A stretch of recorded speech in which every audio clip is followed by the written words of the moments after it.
Welcome to the Nerd Syndicate. I am your wonderful host, Rob.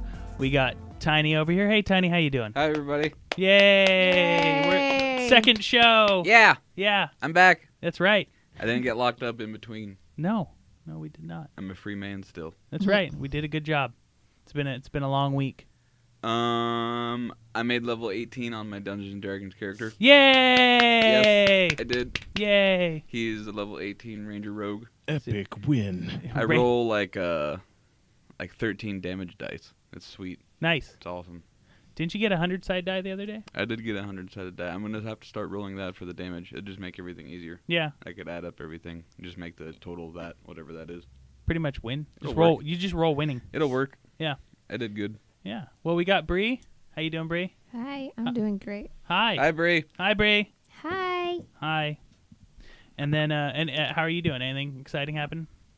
Not really. Well, good. Yes. Yay! That was exciting. Kicking people's butts on Game Crush? Yeah. Yeah. Yeah, I've been sick for the last 2 days, though. Yay! Good for Don't sickness. clap for that. You have germs and bacterials. Tiny's a certified repair technician on the human body. Yeah. Yeah. I'll save your life, Bree. That's right. Can you turn me into a cyborg? Hell yeah, I would. want That'd that. be fresh. The I $1 million want cyborg eyes. The $500,000 woman. So I don't get sick anymore. I'm not diabetic. Yeah. Yeah. Can you do that? Thanks for bringing the show down. Yeah. Yeah. Yeah. Now we're all depressed. Mm-hmm. And we got Bradley James Timm. How you doing there, Bradley? I'm pretty good. And Based on what you guys did this weekend or for your past week, mine's going to seem a little excessive. But I watched another several episodes of Mystery Science Theater 3000. always fun. I like Love that. show. I like that show. I think I'm about 25 episodes deep into a 136 episode Yeah, run they had. there's a or lot. There's like 50 possibly seasons. had more. And that has become my comfort show. That is the show I put on when I'm doing something, and I can still like half pay attention to it and be involved and hear their jokes. It's and a really good show to just put on in the background. totally. It's really nice. I like it. Yeah. I caught Jean-Pierre Genet's Micmacs. I was going to watch that, but then I was like, no. It's like- all right. I saw it on Netflix, like, and I was no. like, oh, I read about this. This looks interesting. And totally then I watch went to that. put it on, and Nah. I was just like, I don't want to watch this right now because I don't want to have to kinda read like- the Well, subtitles. how many of other Genet's films have you seen? I don't remember. But I watch a lot of foreign films. It's kind of so- like when I went to go watch what was that? Bitch Slap. I put that on. I started watching that, and like 5 minutes into it, I was like, I don't really want to watch this anymore. It was just not enticing Can we have enough that- with the bitches slapping each other. I want that Yeah. isolated. What? What Bree said. Yeah. And then I was like, no. No. All right, sorry. Go ahead. I'll get to that probably later. I watched the classic controversial noir Double Indemnity. You failed right now. I just failed. You My phone totally went off. failed. Oh yeah. No. he was No. good. I want to groove. Oh. You know what? He's that was Apprat playing on my phone, and my friend was about to tell me. I just hung up on him. He's probably going to tell me how to get that nice mic to work. But yeah, so classic noir Double Indemnity, and I recommend people check that out. Tony Scott's Unstoppable. I don't know if you guys have you seen that? Mm-mm. No. Runaway Train. It's got like tons of chemicals on it. Coming back. It's gonna slam into like Sorry. You started ahead. it. You shouldn't have did it. Can't say keywords like that. We just go off. You guys should be interested in it at the very least because Chris Pine, Captain Kirk, is the captain of the locomotive that manages to attach itself to the mile-long missile on rails. That's an achievement, I guess, going from captaining a starship to captaining a train. Captioning. a train. Captioning. And, Yeah. and he's got freaking Denzel Washington as his first mate. Actually, he's the veteran. He would technically be the captain. but- Bree doesn't like Denzel Washington. She's told me I numerous like times. him. Don't be He's just racist, not, Bree. He's. I don't understand all the hype about him. Like I like him. He's a great actor, but he's. Sometimes I just feel underwhelmed when watching some of his performances, and I'm like, I don't understand. Well, what the hype is it's all because he's about. coasting by on kind of the same, kind of acting style that he has, which has always been really good, and it's worked dozens of times over. Definitely works for this material. It's kind of a middling movie, but it's outstanding as far as the characters. those two main characters and heroes are. I caught Midnight Run with De Niro and Charles Grodin. I might get to that. There's an anime series that I'm watching called East of Eden. I don't know if you guys are digging any anime lately, but it's on Netflix. It's actually a very odd. Yeah, I've been Your filling phone up is my. making noise. They have. I'm just gonna turn this damn thing off. I've been queuing up a bunch of stuff in Netflix, anime stuff. They dropped so much anime. I don't know if you've seen. Yeah, how there's much, a ton. Like All I see in the queue is just like big titty women They're all anime. and anime. I'm like, Yeah. what is he watching? Is he some- watching hentai? And I'm looking through. I'm like, what the hell is he there's watching? no hentai on it's Netflix. like- And for some reason, every single anime, it's kind of obnoxious because it just gets annoying. But all of the anime you watch always has at least one big-breasted character in it, and they just apparently that's how it goes in Japan. Well, yeah. Haven't Yeah. you ever been there? No, I want to someday. They I have will. the vending machines with the dirty panties. I'm gonna have in to them. argue They're with not this. I'm gonna Dirty. say that the breasts are one of the last things they worry about with those girls. Typically, they have smaller, perky Japanese style breasts. Oh and man, they're very Handmaid thin. May. I mean, there's some that have like the Love larger. Hina. They all have big boobs. Who are you Huge boobs. Because you're both talking at the same time.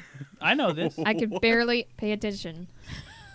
All right, so All right, Like, well, who's got big boobs? Who's got big I'm just boobs? gonna say, and just to polish up my overlong mini segment about me and my week, I beat Uncharted: Drake's Fortune because the movie's coming up at some point. I just want to see what the big deal was. I read in a magazine they were pissed off because Nathan Fillion wasn't going to be in that movie. Yeah, and Nate Fillion's being a really good sport about it. I mean, he says he'll eventually get his Indiana Jones.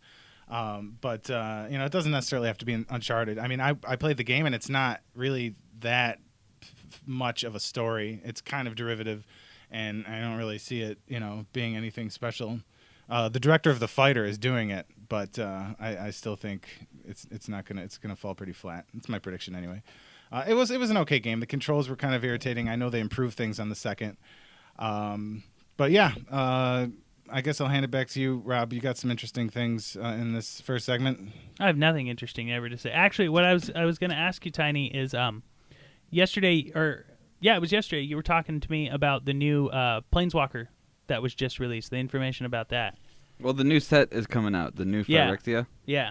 Because it's the first time that Wizards ever did, I guess not that they ever listened to their customers, but they had the influence of us to choose which faction was going to win, either the Mirrans or the Phyrexians. Yeah, apparently And the Dix one. Yeah, because that's the easy one. Yeah. That's the one that has Infect, which is... Apparently the ones who kick everybody's ass. That's great. Yeah, Yeah. well, it's they were the one heavy on that new mechanic of Infect, which is an old... It's a combination of two older mechanics, like Wither and Poison combined. Like, I when I want to play a Magic game, Infect is all right. Like, if I'm playing...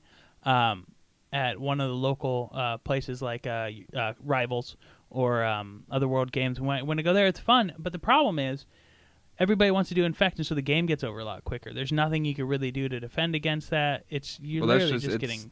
That's what's really heavily drafted. Always. It's always Yeah. going to be... Well, in drafts, yeah, you definitely want to do... It's going to be green and black or, black or blue Infect, proliferate, and, to get to the poison. Because it's a lot easier to get to 10 than it is to get to 20. Yeah, You only have to get into 10. I like long games. It's kind of like I'd rather play Final Fantasy than some other shorter games. I can't think of any. This new Street Planeswalker, he's Karn the Released. Karn was an old legendary creature. I forget what set he's in. It's fine. The Magic Gods will forgive you. Wait, I don't what's remember the what it is. name of this new... Oh, I hit my mic. What is the name of the new deck? The new Phyrexia. Phyrexia? Yeah, it's the last installment of the Scars of Mirrodin. So does that mean that Besieged is totally out? You No, can't play Besieged anymore? it's still valid. It's the second part of 3. They So- usually release them in blocks of 3. So my mirror deck that I built is still... Yeah, all that stuff's still valid. The change happens in October when M11, the core set, cycles out. Because they're going to have the new core set, M12. Yeah. But the new Planeswalker is Karn the Released. He's the first colorless Planeswalker. I don't know. I don't think it doesn't say he's an artifact on here, so I think he's No. like the Eldrazi. He's colorless. And he's going to automatically, just the stuff that he does, it's the first time that Standard's seen a game that's kind of like the old cards from Antiquities or Arabian Nights, where they made a game within itself, like Charizard or other effects like City in a Bottle or anything like that. So he comes out with 6 loyalty counters on him. It costs 7 to bring out. The +4 is target player exiles a card from his or her hand, and that exile, if you don't know, means that it gets pretty much removed from the game and set to the side. Yeah. His -3 ability is exile target permanent, so you can anything counts as a permanent pretty much that's on the board, even mana, so you get to exile that. And his ultimate, his big one, is take 14 counters off of him, and you set aside all cards that were taken away by him, the Planeswalker, and you restart the game. You go back to 20 life no matter where you were at. You shuffle in your graveyard, all that stuff, except the cards that were exiled by Karn, and you start all over again, draw 7 cards, except whoever triggered that ability from Karn gets all those cards that he exiled on turn 1. So, if you exiled a huge creature or a whole bunch of mana or a whole bunch of artifacts that's going to influence the game, you just hit the reset button, and you get to start out on turn 1 with all your cool stuff ready to go. Karn sounds like a dick. Dude, so it's that's going to insane. change everything. Well, and what sucks that's even insane. more is he starts off with 6 mana, or he starts off with 6 counters already on him, and you do the +4 twice, and he's already up at 14. Yeah, he's at that. And so there's going to be a lot of times you want to manipulate the counters because you're going to want to exile and remove from the game as many things as you can, because when you restart the game, that's just, more all that stuff much for you more to you're gonna have, be able yeah. to start with. Well, and since the exile is -3, you still end up with 1 more every single time. So say, you bring Karn out, you do his +4, and then next turn you do his -3, he's up at a 7, you do his +4, you do my next turn. Dude, it's just... I predict, though, it's vicious. I don't know how much standard play he's going to get. Like, I know he's going to change the game for all the other formats, Extended, Legacy, Vintage, all that, because it's easy to get a card that costs 7 out, turn 1 to. I mean, you can do whatever in any of those formats, but in Standard, you can still do it. You're gonna have to play a pretty big mana ramp, but you're gonna be able to do it. I just don't know how. He's either gonna be huge in the meta game and not that big of a deal in Extended, but huge in Legacy, or he might not be that big of a deal in the Standard game and the sub game and the constructed block. Or I'm not sure. Dude, I know you'd be able to affects get it. him out. Like, if you had a perfect hand, you could probably get him out turn 3. Does this qualify as a card that will be removed from tournaments? I don't see, because I don't know. Probably, I don't know. It's a good question, because all the other ones that were in like Arabian Nights and all that, they're banned because of what they say, how they restart the game. Yeah. A couple of them though were obviously taken out because of the Annie factor. You can't play for cards anymore. What does this dude look like? He's Looks just like a huge, a like, big- a golem. Yeah, big man. Oh, wow. There you go. He's kind of like Thing Kind mixed of. with like Hulk, mixed Yeah. with like a big creature. It actually kind of rock-type looks like the thing. huge ogre thing in Resident Evil 4. Yeah. They gotta take down. Yeah, he's a big man. Yeah, so it seems like they're just making it like if you get a playset of him, I'm not playing you that deck. I told you that yesterday because He's not going Like- to deal I'll with it. figure out a way to Tiny. get him out. I have turn only 2. pulled 1 Planeswalker in my entire existence of Magic, and that was Nissa, no, that was Chandra. Nissa I got because I bought the set. the game on Steam. I don't think, because of his big casting costs, and because of that, I don't think he'll hit the price of Jace, the Mind Sculptor. I don't think he'll hit $100. He'll probably stay steady between the $50 and $70 range. Doesn't matter. You're still I gonna have predict. like 8 playsets of that thing. Yeah. Oh yeah. I'll have it. No, I've already pre-bought a whole. Yeah, I a really whole want to case of get. I want to at least get him so I could put him in my mirror deck, because the beauty of my mirror deck is it's a colorless deck. So I need to, if I get a Planeswalker, I need to have a colorless Planeswalker in there. Yeah. So hopefully I could get that and put that in there, and then have my mirror with Karn, and then That'd tell you be- to go fuck off. That'd be bad Yeah. news. Yeah, that's what I need to do. Because it's usually Tiny telling you to fuck off with Yeah. his decks. I know. Sometimes but then that if you get that, then that you'll mirror deck- kind of have a little bit of an edge over Tiny. that then. that mirror deck is actually pretty funny. We've Tiny and I have played that deck, and like he'll be playing with one deck and I'll be playing with another. He'll have like 275 life and I'll be down to like 6. And I've built in these combos in the game. There's at least three combos that I could build where I could literally destroy him in seconds. And so it's great, but it's at the same time I have to get that combo out. And so luckily there's 3 of them, so it's a lot easier. But at the same time, man, there have been some long games. I think the longest game we've ever played with my mirror deck was like 3 or 4 hours. Yeah, that was a good one. You could put him in there either as a distraction or a win factor. Yeah, I mean, I'd like to use him as a distraction because in that way I could keep kicking out your permanents. You keep having to try to attack him and so on, and then I could use my invincibles to block him. I have a question. Tiny, what is your favorite Magic card? Like your absolutely favorite. You have to pick one. You can't pick like 5 or 15. And you can't say your Black Lotus because that by default is... Yeah, fuck you with your Black Lotus. Yeah. Oh, I know. My Black Lotus is so pretty, though. It is. Probably I'd have to say my favorite card. Wait, think. All of them. You can't pick all of them. You have to pick one. You're like that person who's like, the genie's like, hey, we have 3 wishes. Which do you want to wish for? And you're like, 1,000,000 wishes. 400,000 more wishes. Yeah. Royal Assassin. Royal Assassin is pretty fucking sweet. I love that card. I don't know. That is a tough ass question. We'll come back to it later if it's hurting your brain. It is hurting my brain. I see It's hurting smoke my brain. coming, There is an literally awful lot coming of, out of his Magic ears. cards. There's so many I'm trying to cycle through. Since the beginning of Magic. That's Yeah, so and you've many. been playing for Should we a very simplify long it? Should we say by playset? Or should we just like, No, how about... that doesn't help at all. time. How about this? Slightest. How about this? Who's your favorite Planeswalker then? My favorite Planeswalker? I'm Not including that's this a new tough guy. one. I think I know. Not but including this new guy. Probably the new Tezzeret. The Tezzeret? Out of Mirrodin Besieged. Oh, yeah, you play that a lot. Yeah, 'cause I was he's- thinking Jace just because you like making my Yeah, entire everyone's deck, Jace. half my deck go away. Yeah. No, Yeah. Yeah, I like Get that. rid of 20 cards. Get rid of 20 cards. Get rid of half your deck. Go punch yourself in the face. Mhm. Yeah. Yeah, that's my favorite one. You know what? My favorite Magic card is probably Time Vault. Time Vault. Mm-hmm. What does that card do? You just tap it to take an extra turn. Oh my god. It comes into play tapped, and you have to sacrifice a turn to untap it. But there's 500,000 ways to get around that. Wow. So I can get them out, and I started infinite combo by turn 2. It's fun. Nice. So I like that. But that's not, you can't play that in standard. You can play it in extended, right? You can't. You can only play it in vintage and legacy. Yeah. That's it.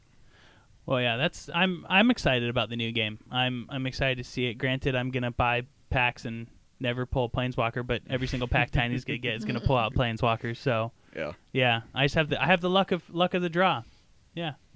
So I guess we'll take a quick break and we'll get back to the podcast in just a moment.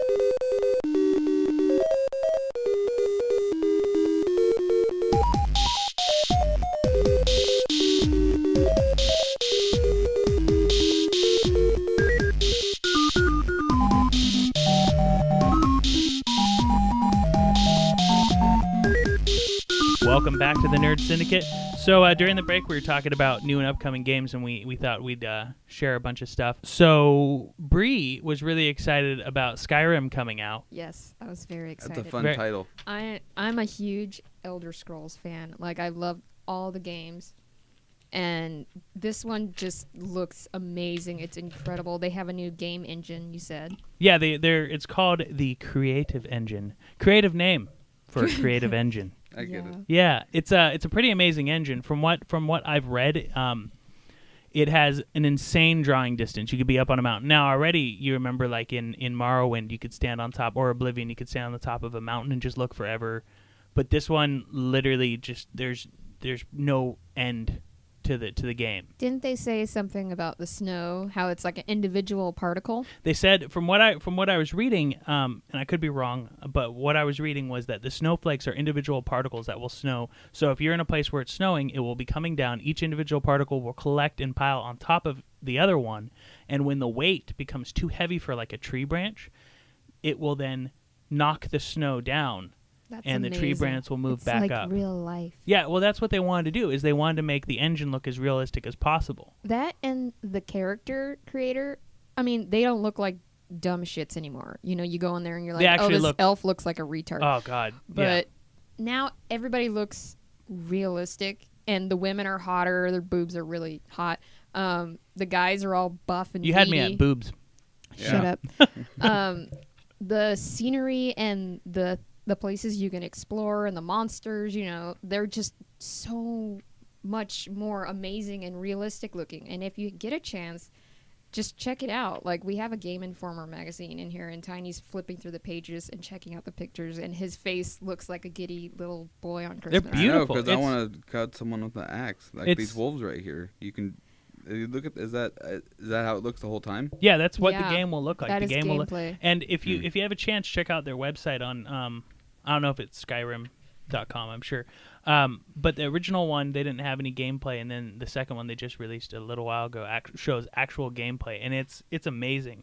Their new engine. Talking about the game trailers. Yeah. Yeah. It's amazing how detailed it looks. The other nice thing is they went through and they revamped the entire interface for the game. You know how last time if you wanted to do a spell, you had to then pop into the menu, select which spell you wanted to do, then put it as your secondary command, and then do that. Now, apparently, it's a lot faster. You can sit there and go from casting a frost spell to casting an unlock spell to casting that, like, on, really quickly without having to pause the game, which was always nice for me. I never wanted to do magic skills or anything like that just because I hated having to go in and out of that. Strictly magic. Well, yeah, you're all magic. I had, magic. like, a sword or, like, a staff or something on the other hand, and I just threw flames or something. But in this one, apparently, can you be two-handed weapons? There's dual wielding. Mm-hmm. That's freaking awesome. They improved the character models. They planned on vastly improving those after Oblivion. That was one of the first things they discussed. Yeah, their character models were crap in Oblivion. The cutscenes and the dialogue and everything is just going to be a lot smoother and more natural. It's not going to be because, as you know, the cutscenes and the characters talking, it's kind of wooden. Their facial expressions are going to be more varied. And also, the characters are going to, like, for example, if you drop an item of some worth, they'll actually, if there's men around you that are interested in that They'll item take based it? on its worth, they'll fight you for it, or they'll try to take it. So that's amazing. it's kind of like a random encounter engine, even just in when you're walking the streets or dealing with items and stuff. That's freaking awesome. Yeah, it's amazing how much better this game is. I loved Morrowind. Oblivion. Sorry, Morrowind. Yeah, Morrowind. There's a sore spot in my heart for that because I got really far into that game twice, and both times my character was lost. The data was lost. Oh, the PC I was playing on, for some reason, I couldn't even figure out why it happened. I was have- almost to the end twice. I have a Morrowind game on my my old Xbox that I played. I played this game. It's been a couple, since I got it. It's been years, and I have yet to beat the game because I'm just running around having a good time, murdering things. Like, I don't even remember what level I'm at. It's just dumb. Like, I just end up never finishing the games because I really like running around and just goofing off. Really, Yeah, I don't like playing the quests too much because I just like roaming around and stealing things, Except, killing people. there's a lot of a lot of the highlights of these games are the quests, and it puts you into different situations where you can actually encounter new things or do new things that you wouldn't if you were just simply running around. Well, I love how diverse the game is too, because you could sit there and you could be like, oh, well, I'm tired of being this type of person. I want to go join the Thieves Guild, or I'm tired of being in the Thieves Guild. I now want to be a vampire. I'm tired of being a vampire. I want to seek the cure. I thought it was kind of odd that you could pretty much be part of any faction, and more often than not, people just played. They did jobs for everybody. So you never really leaned one way or the other. And hopefully in this next game they have some more dire consequences for, being part of one faction and the other one kind of reacting because of that. Well, I think that did happen. I think, Bree, weren't you telling me that when you were it does, but part of, like, if you're a vampire, people look at you differently, and if you haven't fed in a while. If you haven't fed when you're playing a vampire, this happened in Oblivion. I don't think you could be a vampire in Morrowind. You're a vampire, and let's say you haven't eaten, your skin gets all gross, and then your eyes turn red, and then they actually flee from you sometimes. They'll be like, don't talk to me, go away. And, you can't go shopping, you can't go out in the daytime, you can't be... There's some quests you can't even do. That you have to take. I forgot what it was called, but yeah, you have to go to this mission. witch, vampire this cure. witch on the top of the hill, and then get the ingredients to bring back to her. So there's like 3 separate quests. What's funny is that you can only visit her during the times that she's awake, and she's not awake during the day. So you're a vampire and you can't be out in the sun. And I'm like, bitch, I'm in your house. And she was like, no, I'm gonna kill you because you're trespassing. And she kept sicking her ghosts on me, and I was just like, no, I just want help. I'm a vampire. I want to not be a vampire anymore. Bitch, help me. And she was just like, no, get the fuck out of my house. So that was difficult. That was a really difficult No hospitality. Yeah, I know, really. Fucking witch bitches. So I'm a vampire, but you're supposed to give me shit. What's up? Which bitches? Which bitches? That You should know, be a new character class. The best Rich bitch. improvement. I love what they're taking from Fallout. Fallout 3 or New Vegas, take your pick. The perk system is replacing the class system. It's going to be 280 perks to make a very unique character. one of the other reasons I'm really excited about this game is the new engine will probably go over to the new Fallout. So whatever they do with that will be pretty amazing because they did a really good job with New Vegas and so on. I'd like to see where they go with that. One of the games I'm super excited about that's coming out is Portal 2. And I really, really like the original Portal. Did any of you guys play? I never played Is that the one where you put the hole in the wall and then you can go through it? Yeah, you put a hole in the wall, and then you put another hole in the wall, and you go through one hole, and you come out the other. And then what do you do? How do you pick up after yourself? Are there just holes Well- all over the place? Well, you could only Okay, lay I- one portal, and then you could lay another portal. And so if you lay a blue portal, and then you lay the orange portal, you go from the blue one to the orange one, and then if you lay another blue portal, the old one goes away. So it's like self-cleaning. I get it. Yeah, I get it. yeah, self-cleaning. Okay. I just like physics games in general. Nerd. Yeah. What was that game that's like? It looked like little like planets or something you were playing, and you were shooting them. You used to play them all the time. And, Osmosis? Yeah, and I was like, what the hell is Yeah, this Osmosis game that is you're another playing? physics game where it uses gravitational pull and Yeah, stuff like that. What the hell is that? I'm a huge physics game fan. I like to watch physics unfold in a gaming environment. Whatever. I look for Flash solar system apps on the internet to just goof around with planets. Yeah, no, I'm a huge fan of the physics games, and that's why I liked Portal. When you sit there and drop a portal on the ceiling and on the floor, you could jump through and go extremely fast and use the gravity of you falling and falling and falling until you hit Blue portal, and then you fall through. yeah, so you hit your max velocity, and then you could shoot the portal and then launch yourself across the room using the speed of It you seems falling. like in this game, physics is being greatly defied. Yeah, well, they have in the new game they have a bunch of stuff with apparently you find the new lab which has new components and stuff that they developed, like it's a material that you put on the ground that causes bouncing, so you can sit there and bounce off of things and so on.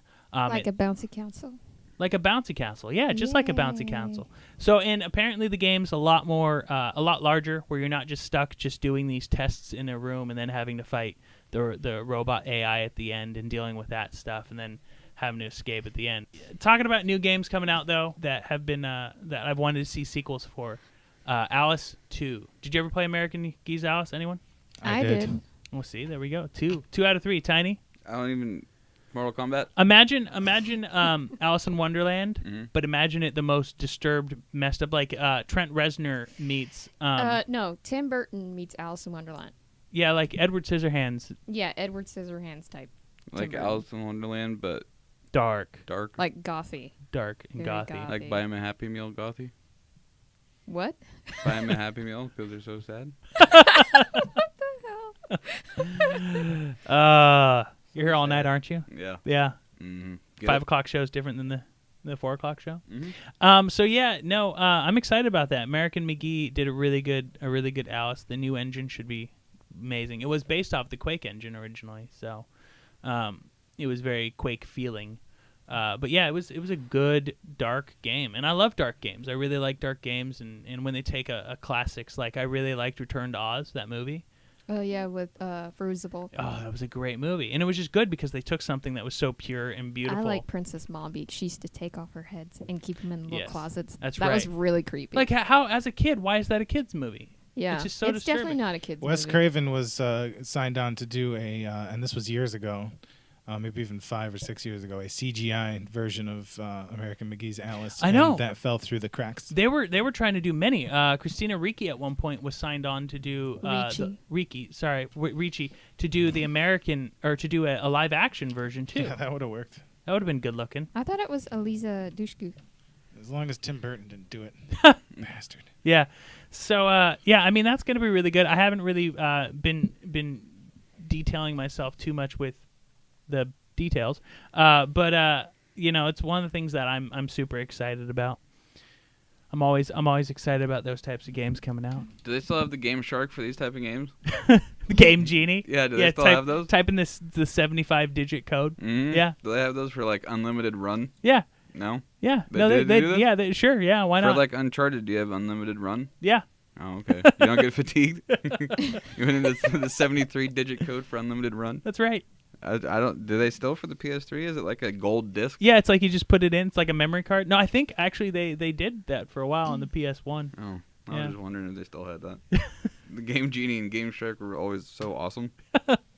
Yeah, cheat your way to victory. Well, yeah, because like some of these games, I mean, like the Uncharted, that looks complicated.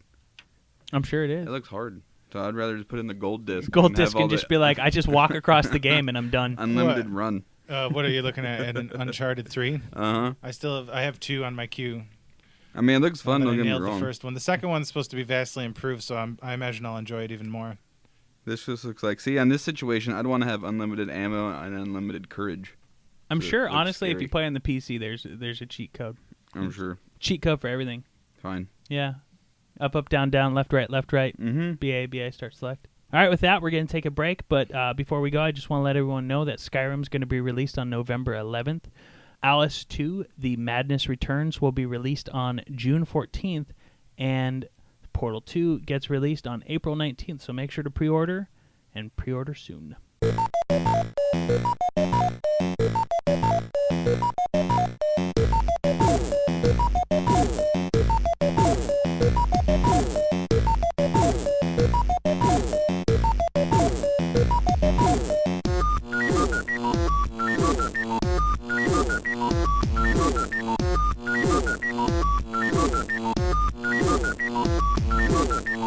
Welcome back to the Syndicate. So I wanted to touch base a little bit on a new album that just came out from a Nerdcore rapper, MC Chris. He's a rapper I'm sure a few of you have heard about.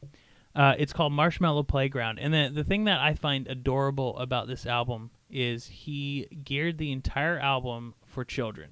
There's no cussing whatsoever, No or cussing. vulgar language, Oh, it's or adorable. adult anything. All the songs are about like things like respect your parents, brush your teeth, go to bed on time. Eat your vegetables. Yeah, it's really awesome. Like eat your vegetables. It's like if I really want Play to. safe, yeah. I seriously want to have babies just so I can have my children listen to this album. Like it's really like I'll play it in my car full blast, windows down, looking at other people. Like yeah, you brush your teeth, Eat your veggies. respect your parents. Don't Yeah. talk to strangers. Don't talk to strangers. Dangerous out there. And he has little skits, like because MC Chris always has skits on his albums, and these ones are all adorable, like a little kid's talking about playing on a playground. I like this gymnasium or whatever. Yeah, Jungle gym. It's not a jungle. It's not a gym. yeah, that's pretty much what it sounds like. It literally is the most adorable thing I've ever heard. Yeah. I thought it was great because a lot of his fans have kids, and a lot of his kids end up liking his song. I mean, who doesn't like Fett's Vet? Where talking about Boba Fett with his driving around in his vet with his backpack having jets. I mean, that's pretty much win no matter what. I mean, that's a great song. I would want my kids to listen to it, but it has a lot of bad language, and so he wanted to have his fans, if you will, listen to music with their kids. That was MC Chris, and get them kind of addicted. Get them hooked young. So instead of playing Kids Bop, which every parent is God. probably very annoyed at, they can play MC Chris, whom they already love. They already love the rapping and everything, and they're used to his voice. The kids can now just listen to that all day, and you're not going to get annoyed. No, it's like really freaking cute. You really need to listen to it. it really is a good album. Sounds better than like Wheels on the Bus Go Round and Round. Yeah, that album can't fuck that Except album. with the hip hop beat. Raffi ain't got shit on fucking MC Chris. Raffy. You Yeah. put a hip hop beat to Banana Phone. That's some dope shit right there. Beatbox banana phone. Baby Beluga. I want to see Raffi go on tour rapping. He's all sitting there, with dreadlocks. He's got Busta Rhymes coming in there, rapping really fast. Which makes me think about other nerdcore rappers. You've heard MC Front a lot and stuff like that. I saw him at PAX. Mm-hmm. It was great to see him at PAX. I saw Optimus Rhyme at PAX. That was pretty rad. MC Chris was doing one of the PAXs. At least the first one I went to, he performed. Made sure to definitely see that. I always see him when he comes to town. Another one is a friend of mine who I actually met at a PAX. Her name's Nurse Hella. She's great. She's a female nerdcore rapper, just like Bree. She does the nerdcore rapping. It's great. She's from Canada. Hey. Yeah, she's our hat, if you will. No, but she's got a huge following, which is great because when I first met her, I believe she was just starting out and so on, and she's been doing a lot of stuff, pushing new albums and so on, going on tours and Nurse Ella. Nurse Ella. Yeah, that's what I call her. You can find her on myspace.com/nursehella or facebook.com/nursehella music. But I definitely recommend checking out some of her stuff. It's pretty good stuff. Bree, do you have any recommendations? I actually went through and checked all my fans and favorites on Reverb Nation, and I found the most interesting and just amazing nerdcore rappers. And one of them is Dr. Awkward. He's Doc Ock. I get it. I know. Yeah. It's if you Talk want to about check him Spider-Man, out, you right? can check him out at drawkward.com. It's drawkward.com. Another one is Beefy. Beefy is freaking amazing. Oh, I thought you were Beefy? gonna like Beefy Stromboni or No. something. Like Beefy, that's it? His Just name Beefy? is Beefy. That's He's rad. a big nerdcore rapper guy. I think the song I checked out that I really liked was Game Store Girl. It was freaking amazing. So if you want to check out Beefy, his website is beefiness.com. That's beefy with a Y. Ness. Is there any other way to do beefy? I don't know. Yeah, with an IE. I've never No. heard of It Beefy. depends Beefy. on how you're spelling it. Beffy. Beefy. Yeah. It's Beefy. Beffy the Vampire Slayer. Another one I checked out was Rappy McRapperson. That's a Which great it name. is a great These are name. great names. And he's more MSI-esque. Which I love MSI. think he was freaking amazing. Speedos and an Abraham Lincoln hat. Best song ever. Check it out. That does sound like a RappyMcRapperson.com, great yeah. Speedos and the Abraham Lincoln. Speedos and Abraham That sounds like Lincoln that hat. sounds like my summer. Yeah, Nurse Hella's pretty good too. Pretty good. How dare you. If you want to check out Nurse Hella, I think she's on Facebook. That's what I just said. Facebook.com/Nurse Hella. Nurse Hella So music. Nurse Hella, and then music. not Nursella, Yeah, and then music at the end. Don't forget the nerd. not then. Nutella. So, I like Nutella. Nutella, Nutella's delicious. You can put it good. on. You can put it on toast, chocolate toast. Who doesn't like chocolate toast? So going back to what I was thinking about or mentioning earlier is PAX. I'm gonna go to PAX and win all of the tournaments in every game. Every game's all I of them. seriously, PAX I get is in September, right? yeah, it's in September. Okay. It's for my birthday. Unless you're doing PAX a does it past, for my birthday. unless you're doing birthday. PAX East and you've missed it. Yeah, it's is it still going on now? or Past no? PAX East? No, Yeah. it's done. It's Okay, it's over. done. Yeah, they've gone through it. But I mean that's amazing when you have one convention and it becomes so big that you have to open it on the other side of the continental United States. I'm surprised they don't have PAX Europe, Mid. the EU, PAX EU or PAX Yeah. Asia, PAX in the middle. I'd Yeah. go to that. PAX Australia, PAX Yeah. Down Under. They could do it everywhere around the world. Mhm. PAX Antarctica. They could hang out with penguins all day. The North PAX, South yeah. PAX. Yeah, that's right. I'm super excited about it, though. I always get excited about PAX. PAX is the one convention. I've been to Star Wars fan conventions, which the celebration's pretty awesome, you know. I mean, eat, breathe, sleep, Star Wars junk. But PAX is something you just can't explain. Like Comic-Con is geared towards comics and movies and that stuff coming out. You have E3, which is geared towards gaming and the new games that are coming out, and they have panels on all that stuff. But PAX is different. PAX contains all that stuff and more. I mean, you go and you get to go play Magic. Like Tiny's down there. Literally, Tiny spends 3 days playing 72 Magic. hours of Magic. It's ridiculous. He eats, breathes, just does Magic. That's where he. So there's the tabletop games with the card games. Yeah, you have tabletop. You could do D&D. If you don't there's know, the concerts that they have. yeah, and those are at night. If you don't know anything about D&D, they have awesome like intros to D&D. I really need to sit down and do that. If I haven't learned fully how to play D&D yet, I'm gonna spend some time. They have the Expo Center where all the new games. I remember Duke Nukem. The new Duke Nukem was finally. Everybody's like, oh, it's finally coming out. They had their panel. There was a 3-hour wait to do the new Duke Nukem. It was. I didn't do it. Yeah, no, I didn't really want to wait either. I remember a friend of ours. No, it was your boss's son. Yeah, he waited in line. Waited in line for it. Did he Mhm. say it was worth it? He said it was totally worth it. He said Yeah. he waited double time in line. Yeah. But I don't Double know. time. Yeah, they had, and of course the swag is great. I ended up Oh with my like God. a 2 gig memory stick from Intel. So many game shirts. I have one of my favorite shirts is the New California Republic shirt from New Vegas. with the bear with the 2 heads. Yeah, and Yeah, they I like had that one. they had the giant dinosaur from Novak Mm-hmm. in the expo. I mean, it's insane. I still have in plastic my Star Wars panel tuxedo shirt. Yeah. With the, So the TIE fighters. you didn't bow go to tie. it, but I wore it. So to go out to, they had they were doing a sit down thing with the KOTOR that's coming out, the new the MMORPG about Knights of the Old Republic. I'm excited for that. They had this sit down where if you knew something, you got to get this shirt that looks like the tuxedo tie shirt. You know, you wear.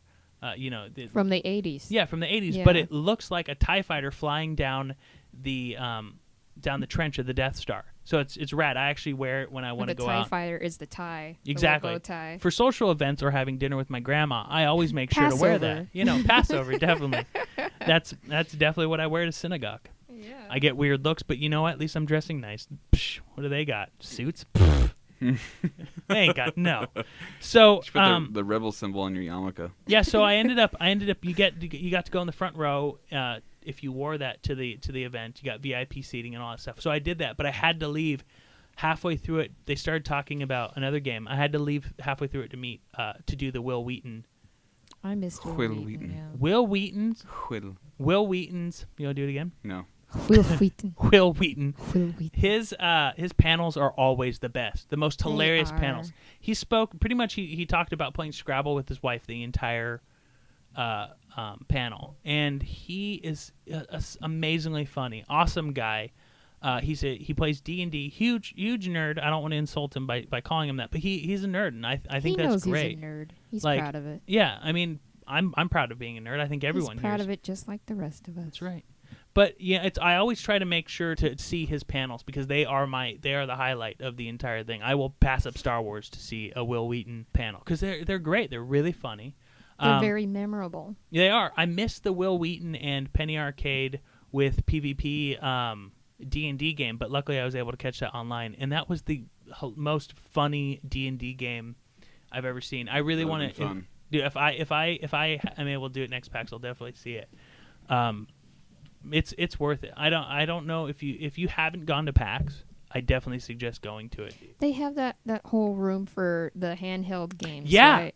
They have literally you could go and play any game there. So if you're the type who's just like I want to go and hang out and play video games for 3 days with complete strangers and just have fun, they have a console room where you can play any console. You can play NES, you can play Super Nintendo, you can play Genesis. They have like the old school consoles, but then they have the PS3s, the Xbox 360s, all that stuff. You could rent the games, you could borrow the games, you get the controllers. They have the Wii's, and you go and you just play. They have Rock Band set up. They have Guitar Hero set up.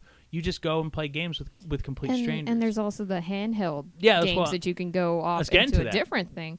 Yeah, they have 2 floors of the handheld section where it's just giant bean bags. I think they're called like sumo bean bags or whatever. Those things were awesome. I fell asleep in one. So many people was napping on awesome. that thing. I mean, a day of gaming and convention will definitely wear you out. Yeah. And since they close at 2-3 in the morning, you can nap there all day.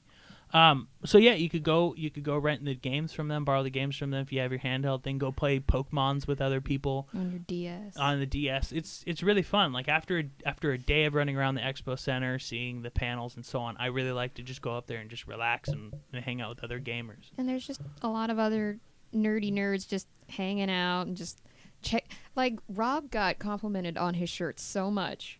I do have a lot of awesome shirts. And you see everybody else's clothes, and you're like, "Oh my god!" And then you see somebody with really neat jewelry, or like that one, the Twi'lek that you saw smoking outside. The Twi'lek smoking, yeah. And people of course come dressed up in their outfits and so on. Yeah, so it's really an amazing experience if you haven't gone to it. If you're on the West Coast, definitely check out the PAX Prime, which is the original PAX. It's in September.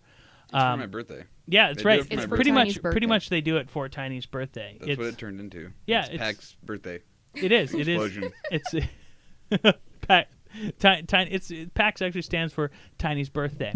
Explosion. Yeah, that's what the X is for. Yeah, that's right. If you live in the East Coast, definitely check out PAX East. That's in March. And if you can afford it, go to both because it's really worth it. Those guys at Penny Arcade have done amazing work with their. Speaking of Penny Arcade, they just came out with their season 1 DVD of their TV show. Yeah, their TV show's great. I really like their documentary crew. The people that do it. I think it's 2 Player Productions. they do a really good job. They did this one documentary on musicians who make music and perform live using Game Boys, old school Game Boys. Like 8-bit. Yeah, it's like 8-bit music. Yeah. And it's amazing. They're a really great crew for documentaries. I really enjoy watching any of their stuff. They do a really good job. But yeah, so their new DVD's coming out too. So Yeah, and it's like for like $29.99 on their website. So go check it out if you're interested in buying it. I'm sure you could just go to pennyarcade.com. I'm gonna download it. You're gonna download it and you're Not gonna watch buy it. How dare you? Support your Your PAX, local your PAX nerds, yeah. distributor. I know I should. Yeah. I like PAX too much. Yeah. I I suggest buy don't it. want to take away from their Buy it now. Their kids' mouths. Yeah, they both have children now. How See? dare you? I've already bought my PAX ticket. Yeah. Well, with that, we're gonna go ahead and take a break. And during the break, we'll discuss many things. Go make a sandwich. I'll make a double-decker sandwich made of love.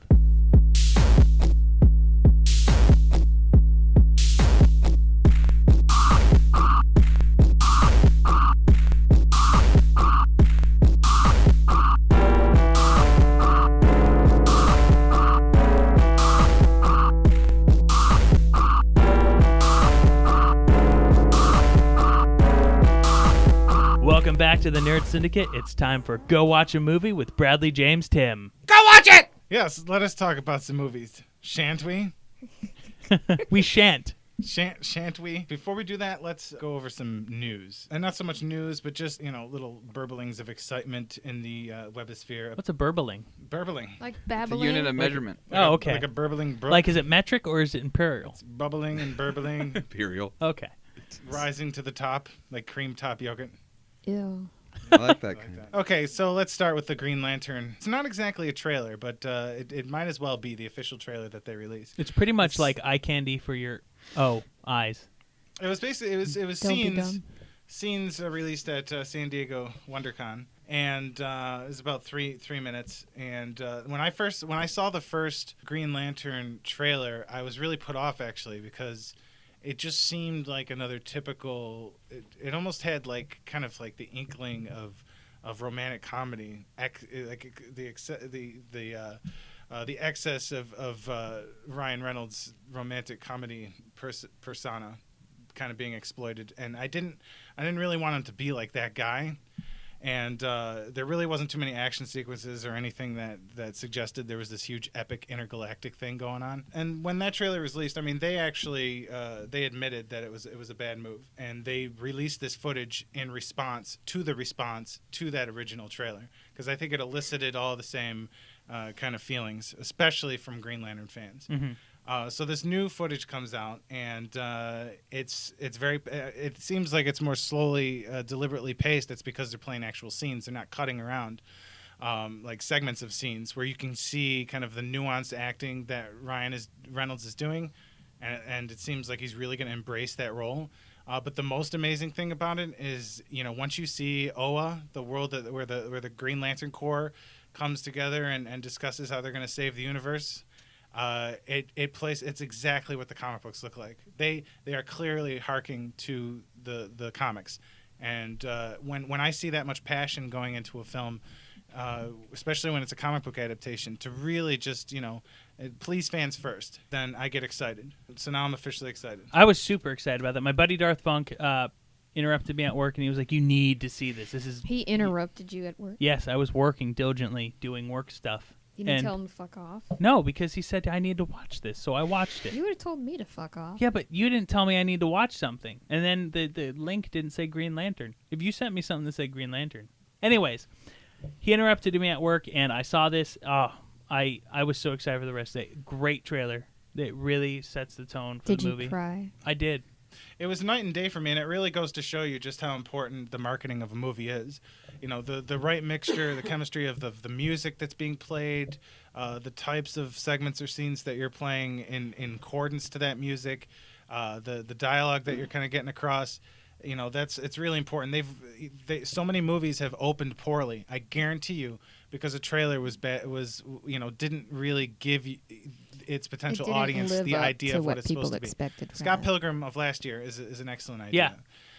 because people thought it was just going to be this completely shallow thing. But in fact, it's a really good commentary on shallow people in our current society. And you know, there's that movie works on a lot of different levels, and it didn't get it across on the trailer, and that happens with so many movies. I want to interject an instance in which a trailer has led me astray. Is back in the day, it was Event Horizon. Went to go see that movie in the theater. This trailer looked Wasn't that like the late 90s? Yeah, it was the late 90s, so we're going back a while. You know, some of you in the listening audience might not be old enough. Getting in the DeLorean. Yeah, I'm gonna go back in time. Got the flux capacitor powered up, and we go back to the 90s. Here we are, Event Horizon. I saw this trailer come out. I was like, oh, this sounds like a great sci-fi movie, because the trailer I saw at least didn't make it seem like it was going to be anything like a horror film. So I was like, hey, my buddy Dave and I, we go to the movie. I'm like, hey, great sci-fi movie, because we're all sci-fi nerds. Let's go watch this. Scary goddamn movie. If I was prepared, I would have felt better, but since I wasn't prepared... Well, didn't it kind of seem strange to you that it had a hard R rating? No. For such a... No, it could have just had a lot of ships shooting things and things a lot of exploding hitting and people in the face. A lot of violence. A lot of hard language. Bad language. Sam Neill being all creepy like. They didn't put that in the trailer, Could though. have been It a lot wasn't. of F-bombs. Yeah, it could have just been some crazy. So yeah, I was. Wait, Sam Neill was he the hero or the? He was the bad guy. antagonist? He was the antagonist. It was Merlin was in it? Lawrence Fishburne, who was the good guy. Ah, yes. Or Morpheus, who will always be known as Lawrence Morpheus. Haddock Singe. Take the red pill. Anyway, yeah. So, moral of the story is bad trailer could be bad box well, yeah. I office mean, if receipts. you're gonna get people excited about a movie, there's a lot of people that are like, I hate watching trailers because it gives away so much of the movie, and you know, they have a point, but at the same time, too many people end up disappointed at the end of their theater experience because they don't have a decent enough idea going in what they're up against. It's kind of necessary. But anyway, let us move on. This is kind of an interesting tidbit that I found. For better or worse, The Crow is being remade, and Are they bringing him back from the dead? well, no, I mean, they haven't even announced who's going to be playing the Crow, but it's literally, this is actually a remake. And not an expansion, not a sequel or anything like that. Yeah, they're rebooting. Now, if I it. heard that on its own, I'd be like, oh, God, who do they get to do it? And it's probably going to be absolutely horrible. But apparently Juan Carlos Fresnadillo, who did 28 Weeks Later, which I thought was really effectively directed. If the story suffered at all, it was really scripting. But visually, very cool movie. You could tell this is a guy that can get the job done. And I'm interested in seeing what he will do with the Crow material. If you think about it, it's not the kind of movie you feel like needs to be remade. No, I mean it pretty much did what it needed to. Yeah, I like the original. It did, and there's a lot to like about the original. Alex Royas, I'd be interested in hearing what he has to say about his movie, which is a contemporary movie. It's not like it's an old classic, is being remade, but you know he could be just as excited about it. You know, it depends on how much he likes the Crow material and how much he would like to see somebody else's vision. And I'll keep going back to this. Comic books are great because you can get several people's different takes on that source material, and you can like the ones that you like and not like the ones that you don't. But it's not like there's one definitive movie that's like, this is what you're gonna get. If someone told me that Batman and Robin was the only Batman movie that we were ever gonna get, I probably would have killed myself. Everybody would have killed themselves. If they told me that the Daredevil that they released or the God. Fantastic Fours they released were the final ones, I would have just killed myself. They're rebooting the Daredevil, and I was like, Thank yes. God. I was like, yes. But then I heard that David Slade is doing it, who did a freaking Twilight movie, and I was like, no. Oh no. Well, No. Daredevil needs sparkles. He wants to glow. You know, I don't know if it's because I really just hate everything that Twilight is and stands for, and I haven't seen the movies, and I should. If I'm gonna be a legit critic, I have to see these movies, but you know, you read enough from your colleagues or your hypothetical colleagues. Bradley comes back next week and he's a huge Twilight fan because he Totally. went and saw the Oh my movie. God, No, Robert in that there's movie, no Robert, way. he was There's so no- dreamy. I mean, because these movies, I can tell. You know, I mean, if you've seen enough movies and you have the experience, you can look at a trailer or a segment, or you can hear other people's feedback. You can kind of put two and two together. Yeah, it's going to be this kind of movie, and this is some kind of like subdued cat and mouse tale of a woman keeping her virginity. Until she's like apparently raped. Like Raped by it's a like an vampire. Raped by a obstinate vampire, thing, and yeah. then there's like a shirtless werewolf, and everybody has like super abs. I want to move on and mention before I get into the current box office and the movies that are out currently, two things. A moment of silence. Do it on your own time. Sidney Lumet died. Maybe not as consistent as like Stanley Kubrick or Scorsese or anything like that, but he was a great director who brought us very early in his career. He did 12 Angry Men, and he also did Network, which is a personal favorite of mine. Anyone who wants to see a movie that literally is way far more relevant to today's state of media and how people abuse the power of media to manipulate people. And he also did Serpico. I'll throw that in Dog Day Afternoon, both Al Pacino movies. Oh my God, those are such So good if you're movies. Pacino fans, those are good to check out if you haven't seen them. Now we will go into current box office. Yay. Things that are in the theater now. That are current. Yeah. All right, I'm a little bit Yay. sad, but I'm not surprised. Earlier on in the year, before summer hits, and summer's actually going to hit a lot sooner this year than in the movie summer. Oh, okay. The summer of movies. I was like, I what? thought you became a movies. weatherman all of a sudden. This year is so jam-packed with very interesting movies that will probably more often rock than not. But right now we have a stupid Easter movie. It's called Hop. It's CGI with live action. We know how well that works. Garfield. Smurfs. Oh wait, Oh that's God, not out don't yet. even want to talk about the Smurfs. Russell Brand, the British comedian. All of a Kind of sudden he's upset about that. Yeah, he does the voice, and then you've got Oh, action Hop. We're still talking about Hop. actor. Sorry, Well, We're yeah, not that's talking about We're Arthur talking yet. about Hop because it made all the money. It got all the kiddies to go see it, and we're talking about a movie that fails in most of its jokes for adults and kids, and it's aiming itself towards kids, but it's making like Playboy jokes and and I don't understand how people can work on something like a CGI movie, whether it's partially live action or not, because when you work on something like that, it's not like free form, like let's get on the set and see what flies today or whatever. Everything's like very specifically plotted out. Oh yeah. These people get to look at this material on a very, very, over a long period of time years. and work on it. How could you work on something like this and not know that it was going to end up with a 24% approval rating online with all the critics? You can't have unbalanced jokes, and you can't be unbalanced as far as the audience that you're, especially when the audience is either 5-year-olds or 20-somethings. Mhm. If you can't successfully bridge that gap, you shouldn't be trying. But apparently Hop is pretty bad, and I'm sure you're still going to take your kids to go and see it, regardless of what I say. I'll take my kids. They don't exist. However, there's a little bit of justice in the world because number 2 is Source Code, and it's the highest rated movie in theaters right now. I'm a huge fan of Duncan Jones and a growing fan. I have something growing in my pants for Duncan Jones. You have a stiffy for He has a Duncan boner. Jones. And then we got, third place, Insidious. You taking advantage of the whole paranormal activity type cheap way of doing films. Apparently there's this kid that's evil. I really don't know much about it. You're just looking at the poster right now, aren't you? I know that it has to do with maybe a possessed child. I know there's That's a what's on the demonic cover, entity yeah. and a child. And I usually watch movies like that only because I like, even if the movie itself sucks, I like those special moments where it's kind of creepy and scary, and I could be like, that was cool. And I don't have to pay too much credence to the film as a whole. I want to talk about Your Highness. Now, these are movies that are opening now. I thought the trailer was kind of funny. The trailer was great. I really liked it. The Red Band trailer was even better because it showed Natalie Portman in it was like a metal G-string. I like it. She has a nice tuchus. I like it. Yeah, tuchus. It's the Jew word for behind.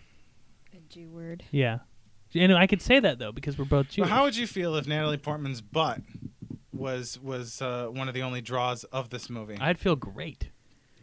And that's exactly why No, McBride and company did. Now, I like Danny McBride, and I like the players involved. Franco, I thought it was inspired. You got, these really Zooey's in good it, too. actors, I know. coming together, and what could have been. It could have been the new Princess Bride. Yeah, I'm going to check it out. I don't care what the reviewers have said. I'm going to check it out because I love Danny McBride. I love James Franco. Natalie Portman. I like Natalie Portman. Andrew Charles Tuchus. Dance is in it too. Yeah, I like the players, so I'm going to watch it regardless. Well, here's the thing with me anyway. If I really like actors, and I do like these actors, I don't want to see them fail in something. I don't want to see them do something that's reaching.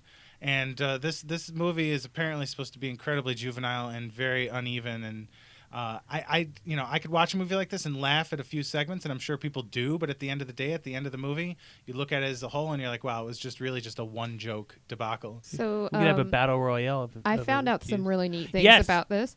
The dialogue is heavily improvised. The director said there was never a script used on set, and only the plot outline and the written notes were used. It was filmed in Northern Ireland, and apparently Danny McBride had something to say about the Minotaur balls and cock, like in the costume design. He was like, no, make it bigger. He had no, to say. make it bigger. I want it to be hilariously bigger. No, it's got to be bigger than that. It's got to be bigger than this Coke can. It's got to be. See my arm? Must Yeah. be bigger. And all the wardrobe people were like, please stop touching this stuff. And he's like, no, I want to touch it. Like, make it so it looks like my dick. I want it bigger, better. And he was just getting really crazy, Well, and they now- had to kick him out. Well, now I know that the Minotaur has a dick and balls in the movie. So look for the Minotaur dick and balls. Oh no! Like literally, 90% of the movie is dick and ball jokes. I'm sure it's it's not getting good reviews just because of that factor. But sometimes it's just really nice to sit down and be a Well, child and yeah. have Yeah, juvenile- the improv factor that can make or break a movie. That can more often than not it kills a movie. You have to have a very special chemistry between actors. A very Well, some yeah, very Franco super and intelligent McBride have people. worked together I mean, before, Franco may so- be a Renaissance guy, and he may be getting like his third degree in college and everything. He's teaching a class in college. Well, Being James Franco is his class. and not that really matters because there's a separation between the skill level of an actor I want to and. go to that class. But I just feel like these people are much better off. This could be taken as kind of them just goofing around with fairly decent budget, even though it's kind of like an intentionally low budget fantasy romp. Mm-hmm. But Men in Tights, for example, Love that movie. Movies It was like a that, funny movie. I kind of feel like should be review proof in a sense because I'm wondering, this movie isn't trying to be anything other than it is. It's like Hot Shots. Right. Yeah, it's like it's just Farsi But then there's type people who spoofy love stuff. satires and spoofs that have almost a refined sense of what's funny in a goofy satire spoof, Yeah. and then they pick it apart that way. we'll see what. Yeah, I'll have to check it out. I Well, definitely. James Franco is teaching a class. I'm going to be that chick in Indiana Jones that has The I love you I written think- on my Love you. I eyelids. think he was Yeah. on- That's gonna be me. How dare you? I just want to mention Russell Brand is 0 for 2 because the remake of Arthur is apparently pretty bad. I'm really upset with that. Like, I'm a huge fan of the original Arthur's. Yeah, I I don't grew up understand on why you that have to- stuff. I don't know why they really had to redo that, but God, the original ones were so good. They were funny. I remember watching Arthur as a kid. I haven't watched it in my adulthood, but even as a kid, I definitely saw the charm in Dudley Moore's drunken. He did such a Stupor. great. He was really good as the drunken stupor. I seriously, as a kid growing up to that movie, I was like, "Is that guy an alcoholic?"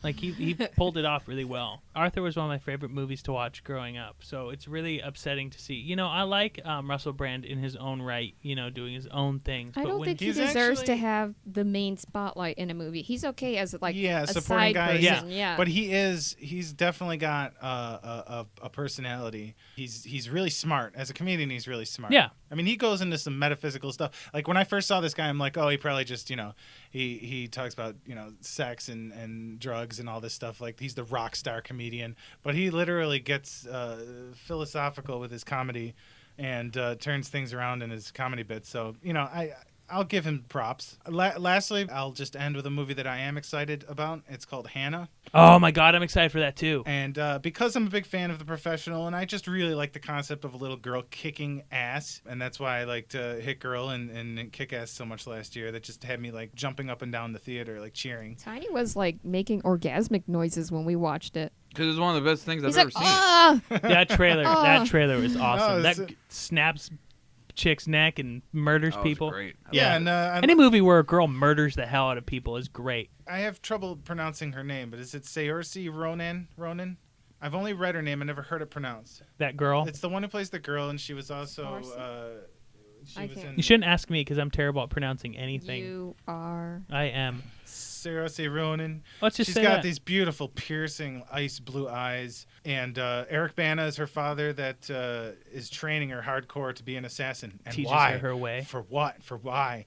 She has to go off on her own and do something that they plotted is killing somebody. It's something mysterious. It looks cool. Joe Wright did it, and I'm excited to see what comes of that. And hopefully I can see it and review it for you guys. She's also in the Hobbit, the new Hobbit movie that's coming. out. Really? Yeah. The And little girl? yeah, she was in the Lovely Bones. That's where I remember her from. The Lovely Bones, yeah, that's right. she's the only good thing about Peter Jackson's. Yeah, that was a poor good movie. I didn't see it. She made the movie go. Otherwise, doesn't Stanley Tucci play like a creepy pedophile too? Yes, he does. Yeah, Stanley Tucci did a good job. I still haven't seen that, and it's only because I do have strong feelings for Peter Jackson. I love Peter Jackson. You just don't want to be disappointed. I don't want to be disappointed, but I know I will eventually have wasn't to see this. it wasn't I like movies in general. It wasn't a terrible movie. I'm sure it could have been better, but at the same time, she really delivered the character really well, so I was happy with that. Yeah, no, people are really excited about her. Yeah, and I certainly am. I can't wait to go see her. And just so you guys know, Joe Wright is responsible for a movie called Atonement, which is really good. You guys should check it out sometime. So that's been Go Watch a Movie with Bradley James Timm. Go watch it!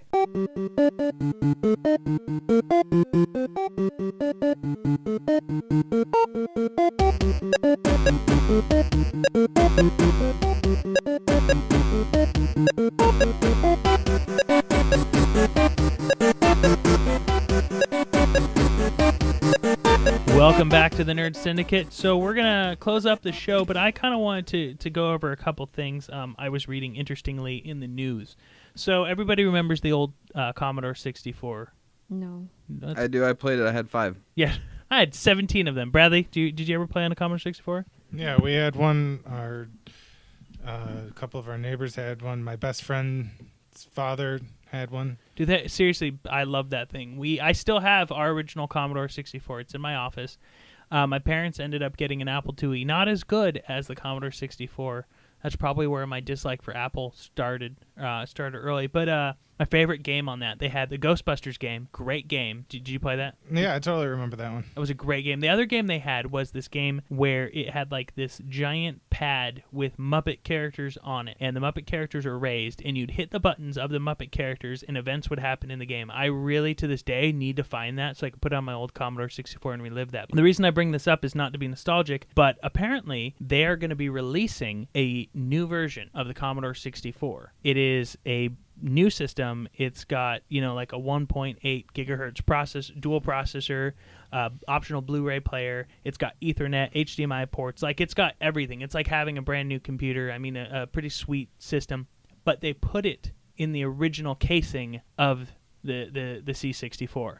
It's mainly for the retro gaming. Oh yeah, the space in it is really just. I don't think anyone's going to use that much space on that thing. No. I mean, it's mainly like the whole idea. It's funny looking because they have like the port in the back that looks like a back of the computer, so it looks really kind of out of place. They have the two panels on the side with the Blu-ray player and all that stuff. I think the Blu-ray thing is pretty funny because it's like this, incredibly current technology on this old. And it's really the only thing other than.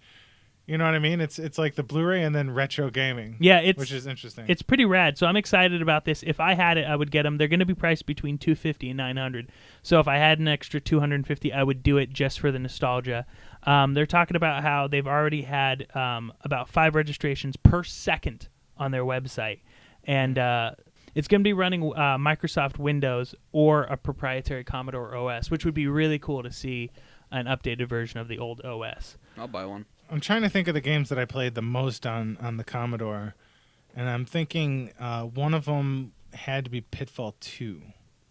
Pitfall 2 and I think they debuted Pitfall 2 on that system. I'm not sure about that, but I know I played Bubble Bobble on it as well. And this system kind of laid in between the whole 8-bit and 16-bit systems. It was a really good system at the time. Pushing some better graphics than the regular Nintendo, or at least the definitely the Atari. My floppy drives for that beast weigh like a ton. They're like 8 pounds. It's ridiculous. Yeah. Another interesting thing, because I'm a huge science geek and space geek, and I follow the atom smashing stuff like at CERN. But we have one in the United States that does atom smashing. They apparently discovered a new force of nature. It's not anything like the Higgs boson. If anyone knows anything about physics and stuff like that, Higgs boson is called the God particle, where it's like the particle that ties everything together and all that fun stuff. The cool thing about this is it explains the decaying. Is pretty much decaying of the quarks, which is if you watch Star Trek, Quark, the guy who works at the bar, who owns the bar, Ferengi. the Ferengi. That's the guy that owns. He's the smartass, isn't he? That's right. He hooks Quark. people up. Yeah. He's a good character. So quarks, which are named after him, new discovery with quarks and stuff like that. I like Quarks science stuff. Quarks are not named after Quark. No, Quark is named after quarks. Yeah, that's what I meant to say. Yeah. Yeah, that's right. Wasn't there also a TV show called Quark? Like a spin-off, like Quark and Odo, like we always No, talked about, like the Quark and Odo show. It That was would be the like greatest a show ever. really old sci-fi show. The Adventures of Quark and Odo. You know it needs to happen. That would be fun to watch. So what happens is What they get adventures? pulled in- they sit across from each other and insult each other. No. until What certain happens is information revealed. they get pulled into a wormhole, right? And they get sent to another portion of the galaxy, and they have to discover new alien lives and go on many adventures together. It's kind of like the Droids animated series, except it's Quark and Odo. So it could be like maybe like a Boy and His Blob, where Quark tells him to change into a ladder so he can get to the Exactly. Yeah. Yeah, pretty much like that. Except for wacky Trampoline. shenanigans. What wacky shenanigans? Odo will turn into ensue. a trampoline already. Yeah. So that's news. That's nerd news, if you will. I just wanted to get those things out there because I was super excited about that. I know I saw Bree rolling her eyes and sleeping during half of that. So, Yeah. anyways, Spaced out during your for space the segment. podcast next week, we are gonna have a very talented and pretty awesome guest. His name. It's Naughty Bobby Ramos. Yeah, Naughty Bobby Ramos. He does voice acting. He's written some screenplays. He does stage improv. He's done camera acting. I mean, he's done a bunch of stuff. But the thing that really makes him awesome is his ability to do impersonations. He's spot on. He with does these amazing things. impersonations. Yeah. I was showing Tiny last night about this stuff, and I mean, He does a good Jack Black. He does a good Peter Griffin. I mean, he's pretty spot on for a couple of them. yeah, I like him a lot. he's amazing. I hope to secure him as a sound guy for the show because it would be amazing. It would be great to be able to do some fun things like that with his voice skills and so on. So we're gonna have him as a guest. So that's what we have planned for next week. I don't want to go into any more details because I hate giving out details for future shows, but that's definitely something that's gonna. No more spoiler alerts. Yeah, no more spoiler alerts. I mean, if we have a cool guest, we'll tell you. But Do you think he'll do my voicemail? your Peter voicemail, Griffin? yeah. Let's. We should ask him. Mm-hmm. I'll have him do my voicemail. Yeah. Right now, it's a Japanese woman. No, yours is the best. It is pretty awesome. So that's it for the show today. I'm glad you guys tuned in and so on. We'll have many, many more in the future. Now, if you want to catch us on our Twitters, it's nerd_syndicate.com. So twitter.com/nerd_syndicate.com. Don't be fooled by not having a underscore. You'll get some Asian girl who talks about an iPhone. Then we're also on the MySpace. If that thing still exists when this comes out, it will be myspace.com/nerd syndicate. And as for our Facebook, that should be up soon. We just need to get a few more people who like us, apparently, before we could pick our name. You could also check us out on the internets by going to www.nerdsyndicate.com. Again, if you have any suggestions, you could always email us at suggestions@nerdsyndicate.com. And the website should be live by the time this goes up. So you'll be able to click on the bios. You'll be able to click on. You'll be able to email individual people, learn a little bit more about the cast, see a little bit more what we're interested in, and so on. It's going to be pretty epic. So make sure to tune into that. I just want to quickly ask a hypothetical question. Which duo do you think travels through time the best? Bill and Ted or Doc and Marty? Quick answer. Doc and Marty. Doc and Marty. Brad? Doctor Who. He's not actually a duo. Doctor Who and the hot chick. Whichever hot chick. Who and the hot chick. They go also, through dimensions, not time. So I would also say Doc and Marty. Yeah, Doc Doc and Marty and had Marty. it down pat. can I answer this seriously now? Yeah. I'll answer this seriously. When you say who traveled through time better, I would have to say that Bill and Ted did, because they didn't make half as many mistakes as Doc and Marty did. True. And there was always some kind of nonsense where they almost would barely make it, whereas Bill and Ted just kind of stumbled and bumbled through time, ended up with Joan of Arc and Socrates Abraham and a bunch of Lincoln. friends who came and helped them with their, like, what It was like a, It was their- school it was their- project. yeah, their so school everything project. turned out really well for Bill and Ted, and quite easily. Like, and if they and their didn't do rock that, they music wouldn't changed have- the future. If they didn't do all that, they The wouldn't have second Bill and graduated. Ted was a little worse for them. Yeah, so I'm still sticking by my Doc and Marty just because I love them. Jig Watts. But yeah, so I guess that's it for the show. Tiny? Bye, Internet. Bye. Whatever. I hope you enjoyed the show, and make sure to tune in next week.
was gonna watch that, but then I was like, no. Watch that, but then I was like, no. Watch that, but then I was like, no. Watch that, but then I was like, no. Watch that, but then I was like, no. Watch that, but then I was like, no. Watch that, but then I was like, no. Watch that, but then I was like, no.